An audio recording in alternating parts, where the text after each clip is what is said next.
Quais são as principais demandas da sociedade? Quais os problemas a que devemos dar prioridade? Bueno, en primer lugar, déjame felicitar a Espacio Democrático y también, si es posible, a FAES por la organización de este seminario, que espero que sea el primero de muchos, y a todos los que lo han hecho posible, de Espacio Democrático, del PSD, empezando por su presidente, el CASAB, con pues, mi agradecimiento a todos los participantes y a todos los secretarios generales y directores de FAES que han participado en ello. Creo que ha sido un seminario sin duda muy interesante, muy brillante, y espero que cree además sea una semilla bien plantada de lo que deben ser acciones conjuntas de fundaciones afines en muchos lugares del mundo, especialmente en Latinoamérica.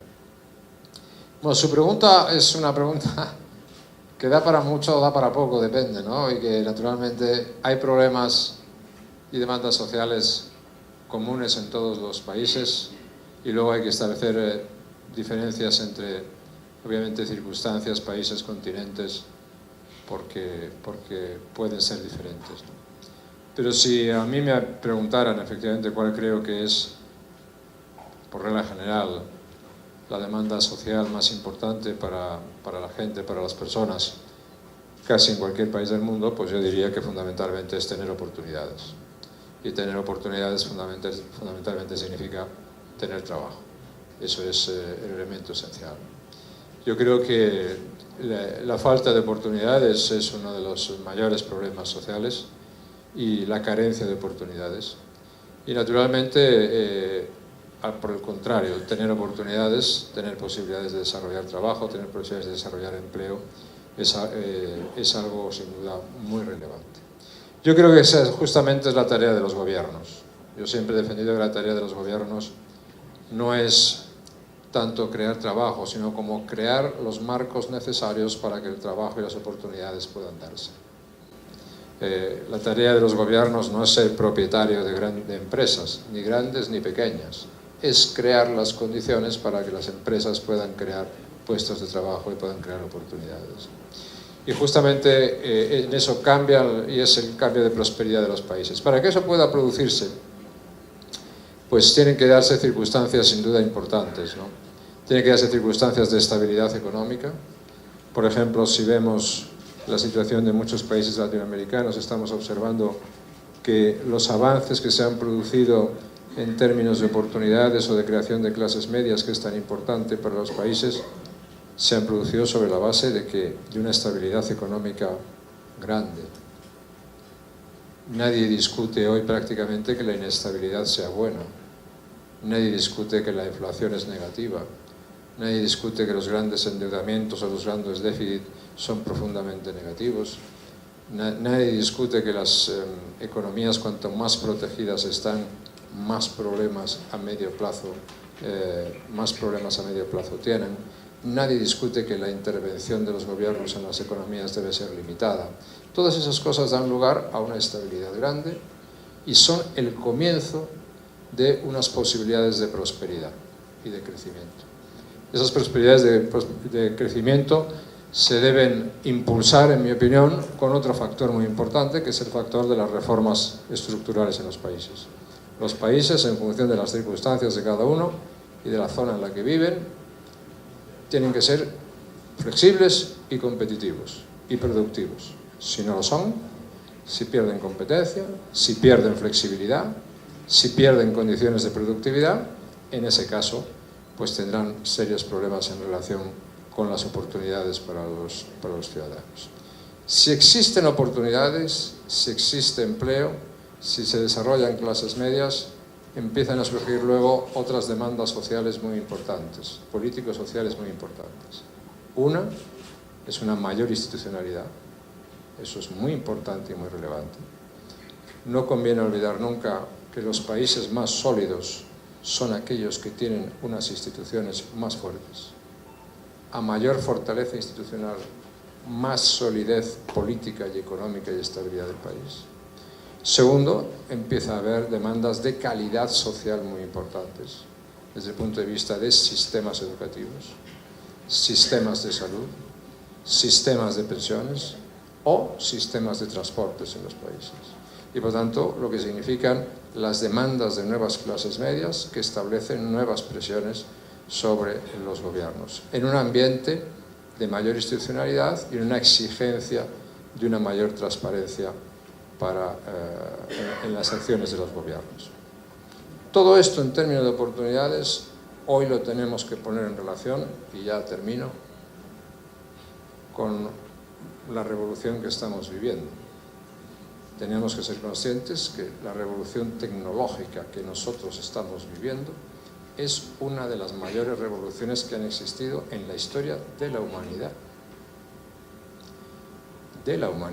Y en sus consecuencias, desde el punto de vista político, económico y social, solo estamos en los comienzos de ellos. Algunas ya se perciben, otras naturalmente están produciendo ya consecuencias políticas, sociales y económicas de mayor envergadura. ¿Dónde pueda llevar eso o no?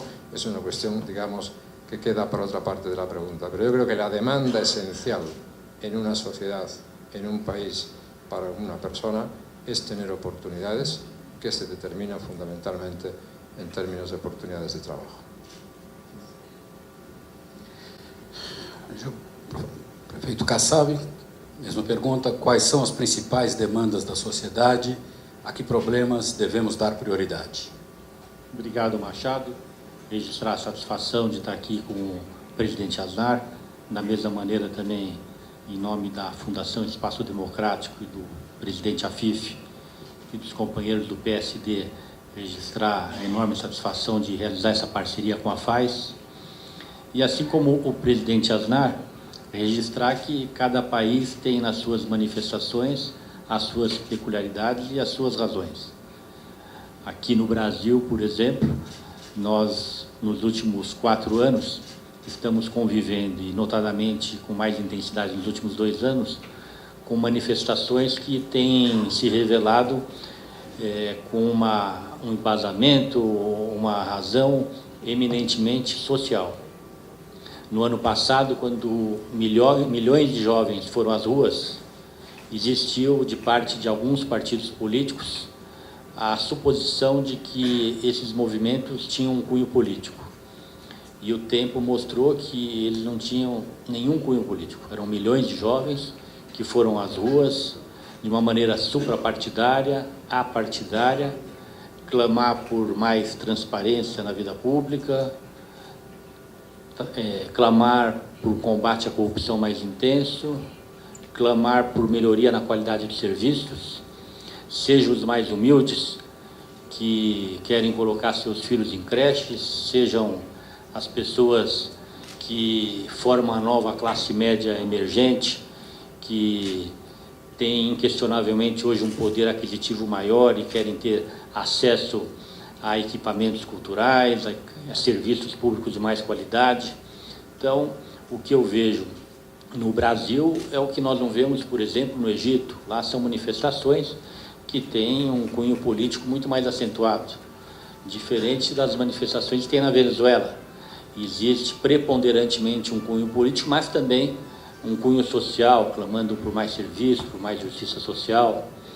E nessas demandas, nós identificamos de tudo, desde aqueles, em especial os jovens, que hoje querem ter acesso a informações. Hoje, como bem disse o presidente Aznar, vivemos uma das maiores revoluções porque passou a humanidade, a revolução da tecnologia, que faz com que em tempo real milhões de pessoas se comuniquem, aumentando o seu potencial de mobilização, diminuindo a capacidade dos governos de enfrentamento, porque a tecnologia, evidentemente, dá a toda a humanidade, a toda a população essa capacidade. E essas demandas, elas são hoje mais presentes em termos de interpretação, mais fáceis de serem identificadas, de se tornarem públicas.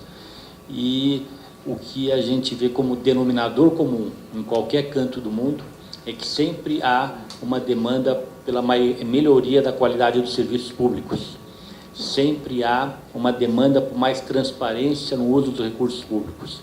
sempre há uma revolta muito grande, pública e cada vez mais organizada em relação à corrupção.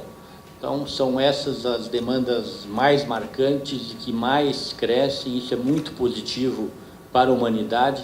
Isso vai fazer com que a vida pública seja mais transparente, que os agentes públicos sejam mais eficientes.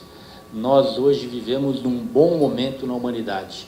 Nós hoje vivemos um momento de escalar uma montanha com mais velocidade, que é a montanha da eficiência, da transparência e da justiça.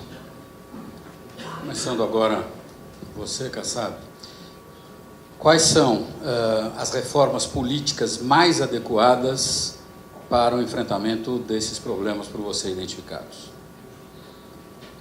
É evidente que todas elas estão associadas às bandeiras que eu elenquei agora há pouco, principalmente no campo da transparência, no campo do combate à corrupção, no campo da melhoria do funcionamento do Poder Judiciário.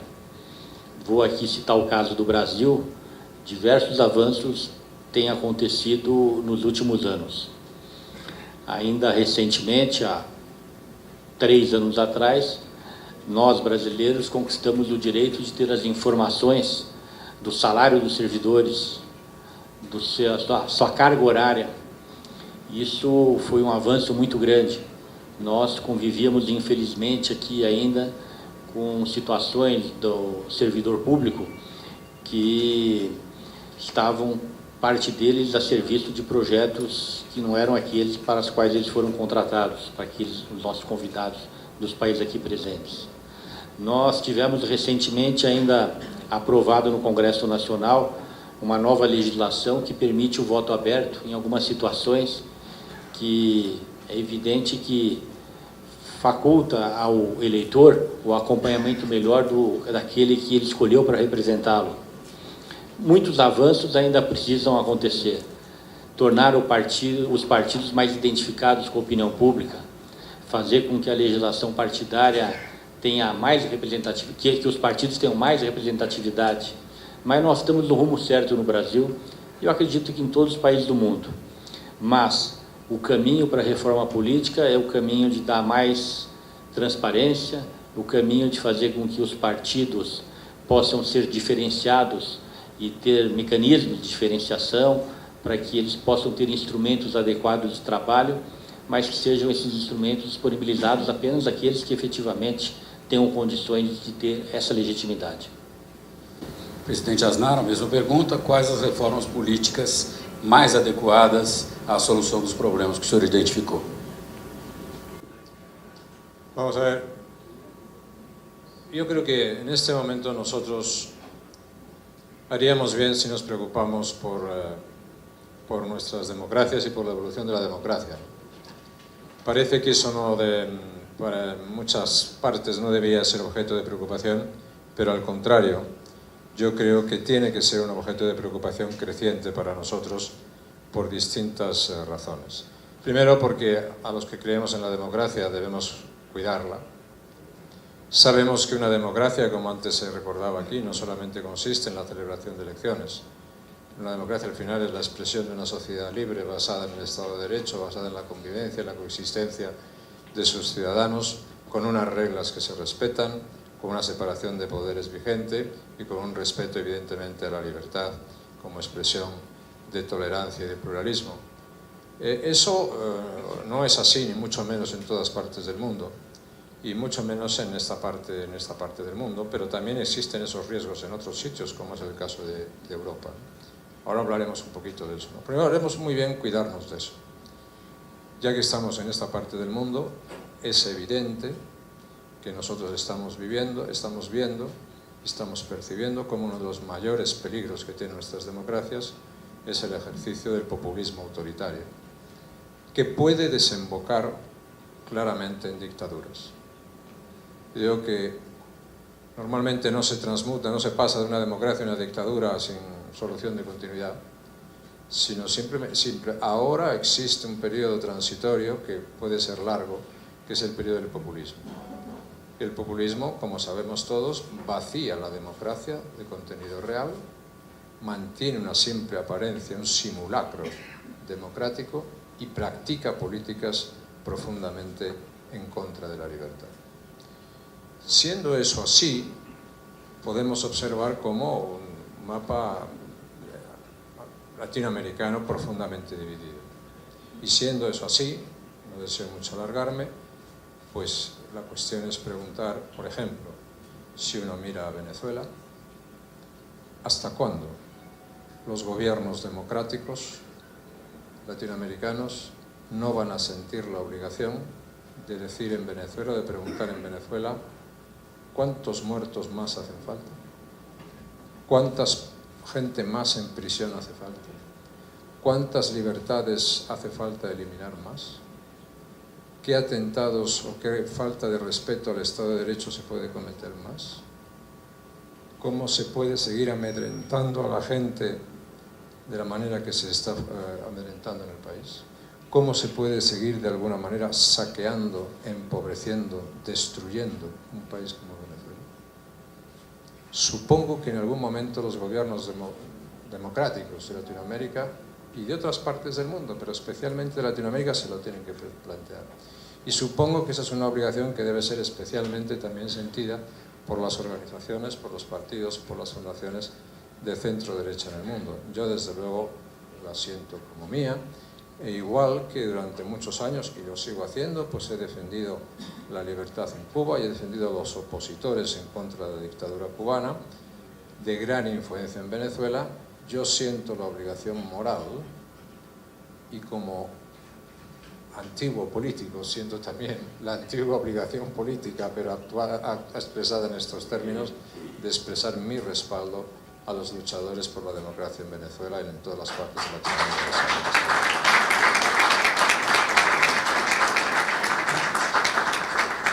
El riesgo del populismo no es solamente un riesgo latinoamericano. El riesgo del populismo, en el sentido de lo que significan problemas para las democracias, es también un riesgo en Europa, por ejemplo. Probablemente en Europa desde hace mucho tiempo nunca se habían producido un riesgo tan grande de populismo en muchos países. Si se tiene en cuenta que partidos extremos, en un sentido o en otro, o partidos con un profundo sentido radical de las cosas, pueden tener representaciones importantes, pueden tener triunfos importantes, por ejemplo, en las próximas elecciones al Parlamento Europeo. Eso es un riesgo muy importante. Y el avance de políticas populistas en Europa, en la actual Europa, es un avance sinceramente peligroso, porque esas políticas populistas también consisten en una expresión de falta de liderazgo, de falta de proyectos claros, de falta de ideas claras, que produce una confusión cada vez más notable en el electorado. Un ejemplo muy claro de lo que significa un populismo autoritario en Europa en este momento, por no centrarme en la Unión Europea, lo tenemos en otra de las crisis que estamos viviendo en este momento, ¿no? En Rusia también se celebran elecciones, lo cual no quiere decir que eso sea una democracia, quiere decir que Rusia es un populismo autoritario, claramente, ¿no? Pero lo que ha pasado en Ucrania estos días, lo que ha pasado especialmente en Crimea, digamos que es una manifestación muy expresa de un modo de entender el poder y el liderazgo por parte de una persona, de un modo de intentar restablecer algunas antiguas situaciones de influencia en favor de una nación, obviamente no respetando las reglas, pero que se han consolidado como una realidad de poder. A mí lo que me preocupa en este momento es que lo que se ha llamado siempre y tradicionalmente el mundo occidental, en este caso esencialmente Europa y los Estados Unidos, sepan lo que tienen que hacer. Porque esa es una cuestión vital. Quien ha provocado la crisis de Crimea y quien se ha quedado con Crimea y la acaba de incorporar a la Federación Rusa, sabe lo que quiere hacer y lo hace, aun no respetando las reglas. La respuesta de occidental es una respuesta después de lo que ha ocurrido en Siria, después de lo que ha ocurrido con Snowden, después de lo que ha ocurrido en la crisis de Crimea, es una respuesta absolutamente, en este momento, digamos, confusa, muy contenida en términos de sanciones individuales. Yo me gustaría mucho creer y pensar que los poderes europeos y norteamericanos van a sentarse a reflexionar seriamente sobre esa situación, porque cada vez hay más personas que se van a sentir seriamente amenazadas en unas partes de Europa. Se llamen polacos, se llamen rumanos, se llamen moldavos, se llamen lituanos, se llamen estonios, y cada vez hay más gente que va a tomar nota. Se llame Corea del Norte, se llame Irán, se llame Siria, se llame Cuba, se llame Venezuela, se llame como se quiera llamar. Por lo tanto, eso es muy importante. La tercera consideración que yo quería hacer es una consideración de adaptación. Ayer creo que era el secretario general de la Fundación FAES, Javier Zarzalejos, quien hablaba de la impugnación de las democracias sin plantear ninguna alternativas. Eso existe. Existen las políticas del descrédito democrático, por decirlo de esa manera, gratis y sin proponer nada, lo cual lleva a las sociedades al absurdo y al caos. Y las sociedades pueden ser llevadas. Y existe otra cuestión importante en este momento, que es una necesidad de reflexión sobre un proceso de adaptación. El cambio tecnológico que se está produciendo en el mundo es de tal envergadura que se pueden producir unos fenómenos de necesidad de adaptación de los sistemas clásicos de representación democrática a nuevas situaciones y a nuevas realidades en el mundo. Eso está provocando ya algunas consecuencias, sinceramente creo universales en todos los países. Por ejemplo, el número de personas en casi todo el mundo dispuestas a invertir una parte de su tiempo dedicado a la vida pública, a la política, es menguante. Y probablemente el nivel de las personas es decreciente. Bueno, ¿por qué? Porque las reglas están cambiando. Y las reglas no siempre cambian para bien. Y justamente uno de los cuidados que tenemos que tener los demócratas en el mundo es que el cambio de reglas o la adaptación de reglas que se produzca como consecuencia de la revolución que estamos viviendo sea para bien en el horizonte de la democracia y del bienestar de nuestros países.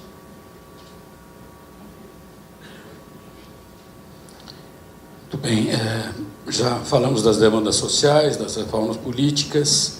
Perguntaria agora, e no âmbito econômico, quais são as reformas mais necessárias?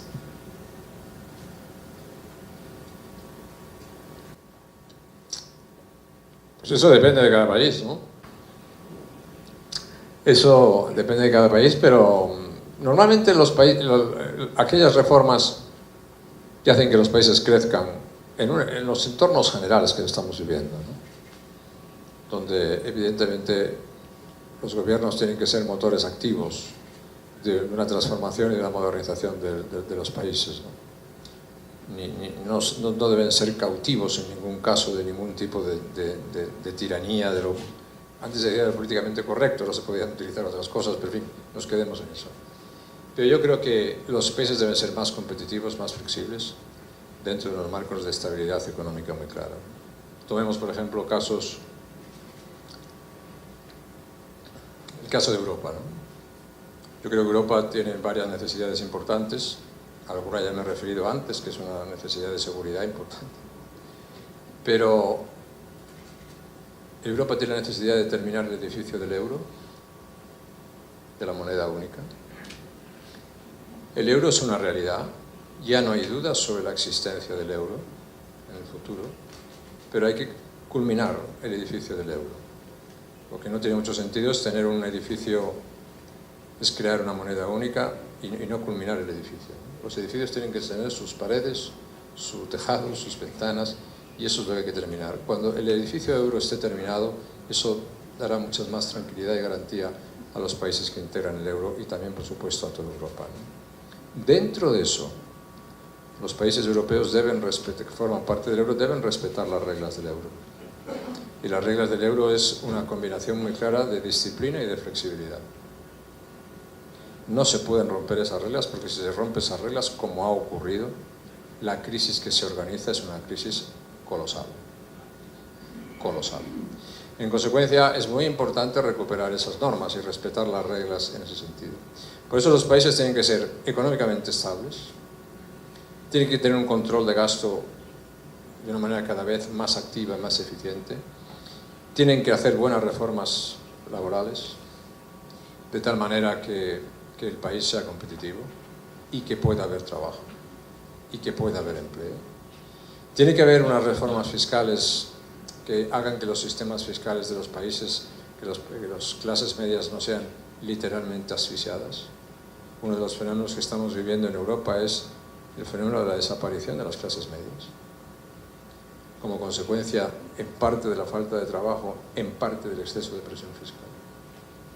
Las reformas que den más calidad a muchos elementos de lo que significa en Europa un estado de bienestar, que es indispensable transformar por razones económicas y por razones demográficas, lo cual no quiere decir que haya, como alguien piensa siempre, la simplificación de la vida política o de la dialéctica política, que a veces es insufrible, de la desaparición del estado de bienestar. No, lo que hace falta es hacer un estado de bienestar viable y ajustado efectivamente a las condiciones sociales, a condiciones económicas y condiciones demográficas posibles en un país. No es lo mismo tener una población joven que tener una población envejecida. Ni para el sistema de salud, ni para el sistema de pensiones, ni para el sistema educativo, ni para el sistema productivo, ni para ninguno. Y lo que resulta asombroso es que esto haya que explicarlo, o que si se explica esto, pueda uno recibir la contestación de que usted está pretendiendo quedar. No, yo simplemente estoy diciendo, no es lo mismo una población joven que una población envejecida. No es lo mismo que África vaya a duplicar su población de aquí al año 2050, que Europa vaya a envejecer dramáticamente su población de aquí al año 2050. Y si quiere usted se entera, y si no quiere no se entera, pero si no se entera pagará unas consecuencias, en mi opinión, devastadoras. Bueno, aquí también lo podemos ver en términos latinoamericanos. ¿Qué hacen falta? Yo obviamente no voy a cometer la impertinencia de estando en Brasil y siendo un país con unas condiciones tan importantes, de dar más mínimo consejo, ¿no? Simplemente quiero decir, hay reglas que funcionan en todas partes, ¿no? Y es la regla de la flexibilidad, la regla de la competitividad, la regla de la productividad como creadora de oportunidades es sin duda muy importante. He escuchado estos días la necesidad de impulsar un proceso de reformas muy importantes en Brasil. Yo lo deseo, pero las realidades del mundo son realidades que las tenemos a veces delante y las tenemos que saber apreciar. Usted tiene en este momento una realidad en América, en Latinoamérica, que es la llamada Alianza del Pacífico, Chile, Perú, Colombia, México, que es una realidad muy pujante, puede añadir a eso Panamá. Es una realidad muy pujante. Brasil formaba parte de un grupo que es el llamado grupo de BRICS, famoso hace unos años y con unas tendencias globales muy importantes, que en este momento pues tiene algún cuestionamiento en cuanto a las necesidades de sus economías y de sus reformas. Es decir, hay que estar atento para que los países en ese sentido no se duerman y por lo tanto que los procesos de reformas sean muy activos, y eso requiere una decisión y una voluntad política bastante sólida y fuerte. Muito obrigado, presidente. Kassab. Eu diria que não apenas as reformas são importantes, mas a manutenção das reformas. Existem governos que fazem a lição de casa, implantam as reformas e depois não dão sequência a um processo de manutenção. Ou, em alguns casos, são sucedidos por outros governos que não dão sequência a uma política econômica correta. No caso do Brasil, se olharmos do ponto de vista de longo prazo, médio e longo prazo, nos últimos 20 anos nós fomos brindados com uma política econômica correta. O presidente Fernando Henrique Cardoso teve no seu governo o maior êxito a condução da política econômica. Ao iniciar o seu governo, já como ministro e depois como presidente da República, tínhamos um país onde em alguns meses a inflação chegava a 80%. E ao assumir o ministério, depois ao longo do seu governo, soube recompor a estabilidade da moeda, o plano real. Isso trouxe uma tranquilidade para o país e essa estabilidade se mantém até hoje. Todos dizem, pelo menos eu digo, que se o governo Lula tem um mérito que pode ser o mais importante, eu diria que foi a manutenção da política econômica do governo anterior, do presidente Fernando Henrique Cardoso, que permitiu a ele, inclusive, trazer a grande marca do seu governo, que foram os investimentos no campo social. Investimentos esses que perduram até hoje. Portanto, as reformas, todos sabem quais são elas. O presidente Aznar aqui lembrou bem a questão dos gastos, a questão de um governo ter consciência e força política para impor medidas de austeridade quando sejam necessárias. E aqui no Brasil, quando nos últimos anos, em algum momento, o governo perde essa condição ou faz algumas concessões, temos hoje uma discussão no Brasil muito grande, por exemplo, em relação ao atual governo, a questão do subsídio da gasolina, o subsídio às empresas de energia elétrica, o quanto isso custa para o Brasil, o quanto é necessário que o mais rápido possível nós possamos diminuir esses valores ou não, para que sobre mais recursos para investimento no social. Isso tudo faz com que nós tenhamos a mesma avaliação em qualquer nação do mundo, porque aquelas que não conseguem ter essa conduta, uma conduta necessária, têm dificuldades para não apenas ter equilíbrio nas suas contas, mas ter investimentos estrangeiros, financiamento do seu desenvolvimento, que dificultem muito a melhor qualidade de vida dos seus habitantes. Então eu quero, evidentemente, registrar que política econômica correta, qualquer que seja ela, tem que estar vinculada à questão da contenção dos gastos e à definição exata do valor que pode ser investido em desenvolvimento, porque sem desenvolvimento, sem crescimento, você não gera empregos, associado a uma política de combate à inflação permanente para preservar o valor da moeda.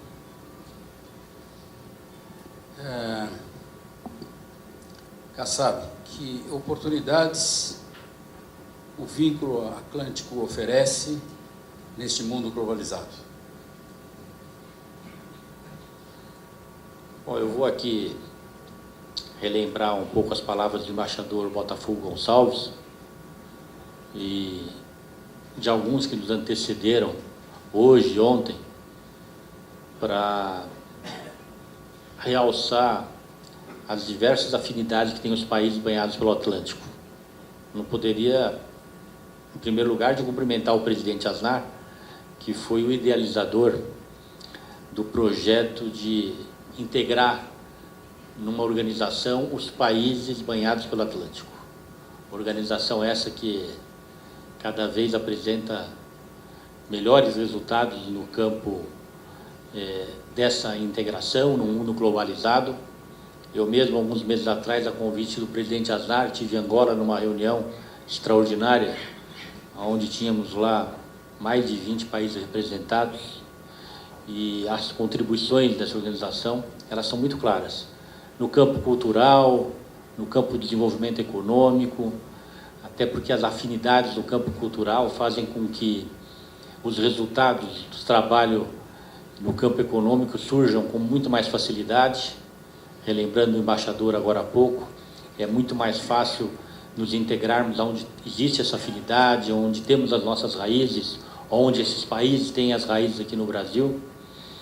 E, portanto, tenho certeza que no futuro essa integração ela vai estar muito mais presente, respeitando as nossas origens e fazendo com que, diante dessa tecnologia que hoje está à disposição de todos, nós possamos nos aproximar mais num processo de sermos uma organização muito mais sólida e com muito mais potencial de cessão de conhecimento, cessão de riquezas e troca de valores, de informações que nos vão proporcionar uma melhor qualidade de vida de todos os povos que estão integrados pelo Atlântico. Presidente Aznar, as oportunidades oferecidas pelo vínculo atlântico? Bueno, yo primero lo que tengo que decir es que yo soy un atlanticista convencido, ¿no? Atlantista convencido. Y ejerzo como tal.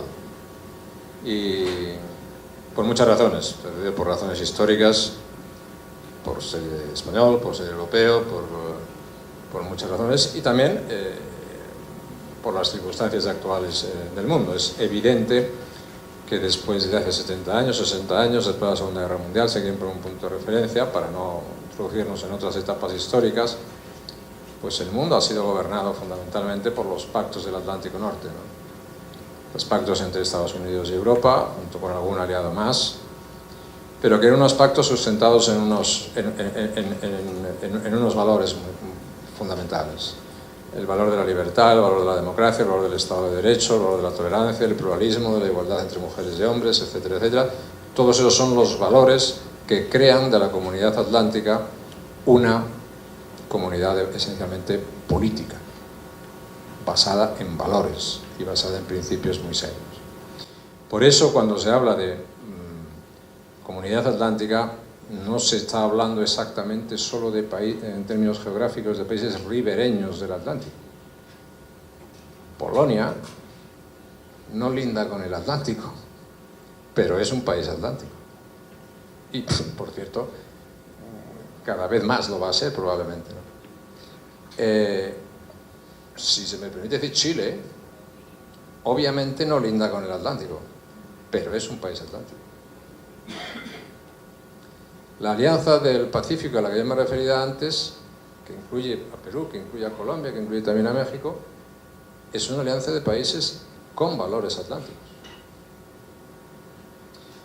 Y luego está, por tanto, eso es lo primero que tenemos que entender cuando hablamos de comunidad atlántica. Lo segundo es todo ese mundo basado en la relación solamente del Atlántico Norte con algunos otros aliados. Eso ya, en mi opinión, no es suficiente. Y tenemos que mirar al Atlántico, fundamentalmente a la cuenca atlántica y sus aledaños. Si usted pregunta, y si podemos preguntar en muchos sitios, ¿dónde está el futuro del mundo? La mayor parte de las respuestas nos dirían en el Pacífico. ¿Por qué? Por razones de población también, por razones de que ahí viven miles de millones de personas, por el crecimiento chino, por la entrada de China en el mundo, por lo que sea la India, por todo lo que se quiera. Y mi opinión es que eso no está escrito. Y además, sinceramente, tengo que decir que además, no digo que una parte del futuro del mundo no pase por allí, obviamente. Digo que no será la parte probablemente a lo mejor más relevante, si uno mira lo que es la cuenca atlántica como un todo. Porque si uno mira la cuenca atlántica como un todo, se da cuenta, por ejemplo, de lo siguiente. Las mayores reservas de petróleo del mundo están en el Atlántico. Las mayores reservas de gas del mundo están en el Atlántico. Las mayores reservas de materias primas del mundo están en el Atlántico. Las mayores reservas naturales del mundo están en el Atlántico. Las mayores reservas alimenticias del mundo están en el Atlántico. Las mayores relaciones en flujos de inversión, en flujos de transmisión de bienes, de servicios, cultura, etcétera, etcétera, están en el Atlántico. Es decir, las capacidades del mundo atlántico son realmente extraordinarias. Y yo creo que eso hay que mirarlo como tal, no en sus pilares tradicionales, que hay que mantener, sino extendido a los 4 pilares: europeo, Norteamérica, Latinoamérica y una parte importante de países africanos. Y extraer las consecuencias de lo que puede ser una redefinición de política atlántica y una nueva expresión de comunidades atlánticas, ¿no? trabajando en cuestiones específicas. Por ejemplo, tomemos la energía.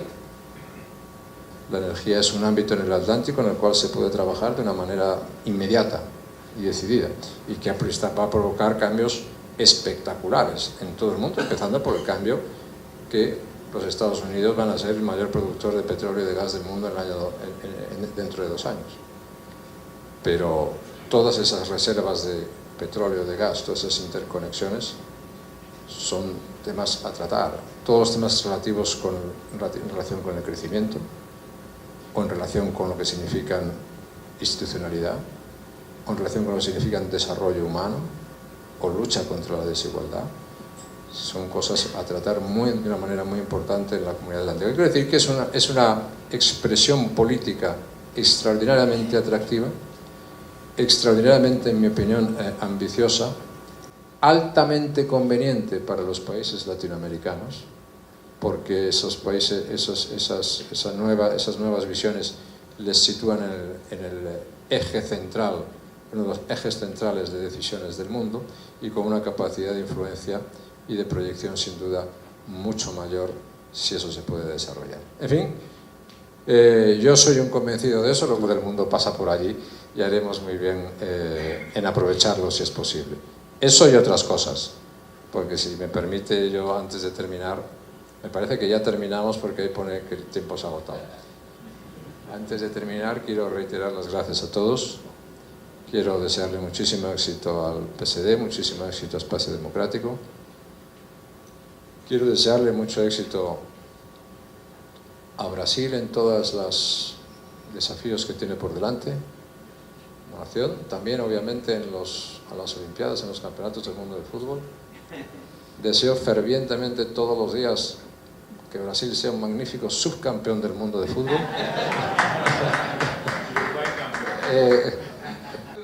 Y no sé si la historia se podrá repetir en favor del presidente Lacalle, pero sí, obviamente, nosotros mantendremos nuestras aspiraciones, por si acaso, no en vano, somos los actuales campeones. Muchísimas gracias, Gilberto, muchísimas gracias.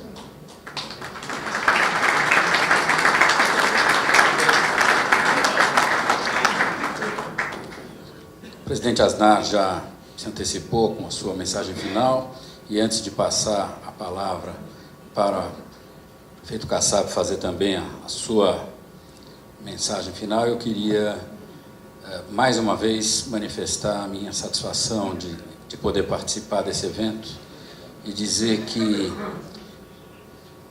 o presidente Guilherme Afif, na abertura desse seminário, no coquetel, no domingo à noite, falou que no Brasil os partidos políticos precisam ter uma fundação a ele atrelados.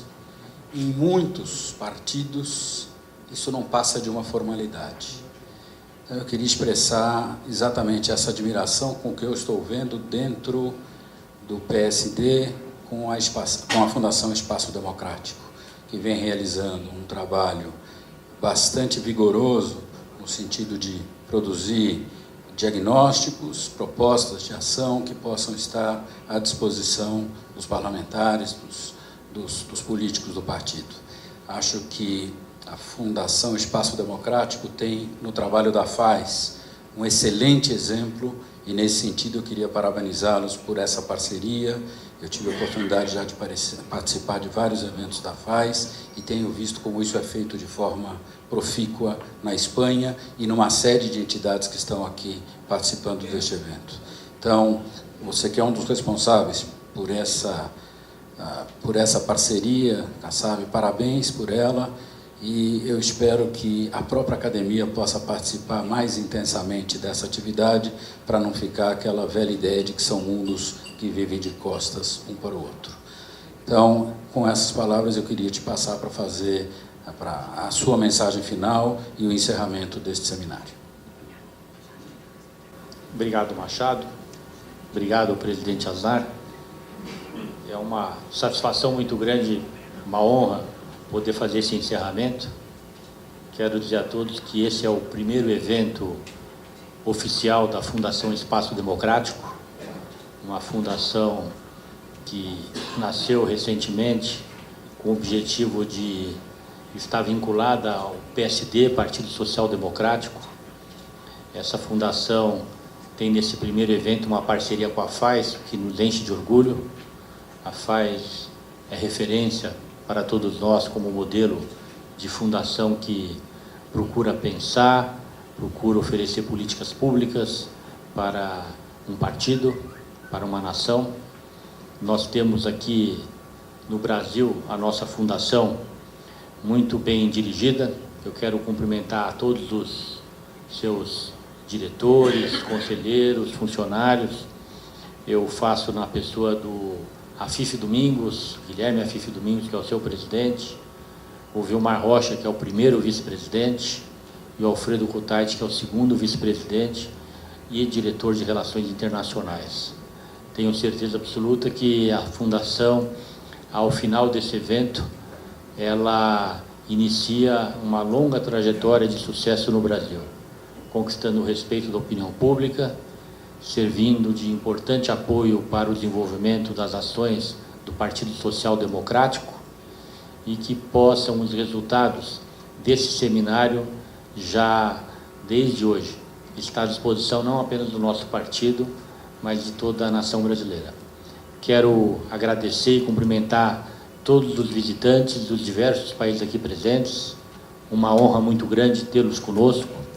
Esperamos ter a oportunidade também de visitá-los, a nossa fundação, o nosso partido, de ter a oportunidade de desenvolver inúmeras outras atividades com a fundação vinculada aos senhores, assim como com a FAES, e que possamos, evidentemente, com esse trabalho, corresponder às expectativas que todos os nossos eleitores, militantes, simpatizantes em nossos países têm em relação aos nossos partidos e às nossas fundações. Agradeço os partidos aqui presentes, diversos partidos, a alguns dirigentes do nosso partido também, o PSD.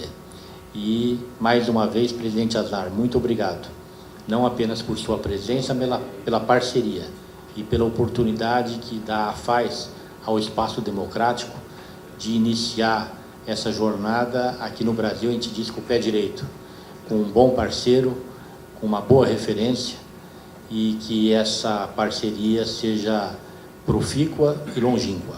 Muito obrigado, parabéns a todos, está encerrado.